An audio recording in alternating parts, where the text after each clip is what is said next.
విద్య, వైద్యం, ఉపాధి అవకాశాలు దక్కాలని నేను రాజకీయాల్లోకి వచ్చిన. పాయల్ శంకర్, నీకు దమ్ముంటే ఇద్దరం కలిసిపోయి అడుగుదాం సీఎం గారిని, ఆదిలాబాద్ జర్నలిస్టులందరికీ ఇళ్ల స్థలాలు పట్టాలు ఇవ్వాలని, ఇల్లు కూడా ఇవ్వాలని. వస్తావా? కల్లి బొల్లి మాటలు చెప్పి పబ్బం గడుపుకునేటువంటి నీ నీచమైన చరిత్ర మీడియా మిత్రులందరికీ తెలుసు. ముఖం లేదు నీకు.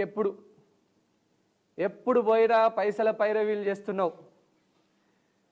కాంగ్రెస్లో చేర్చుకోమని మా లీడర్లని బతిమలాడుతున్నావు, కాళ్ళు పట్టుకుంటున్నావు.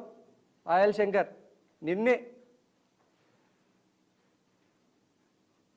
నిన్ను మోకాళ్ళ మీద హైదరాబాద్కు నడిచొచ్చి యాత్ర చేసినా కూడా నిన్ను కాంగ్రెస్ పార్టీలో చేర్చుకోమని చేర్చుకోము. నీలాంటి భూ కబ్జాదారుడు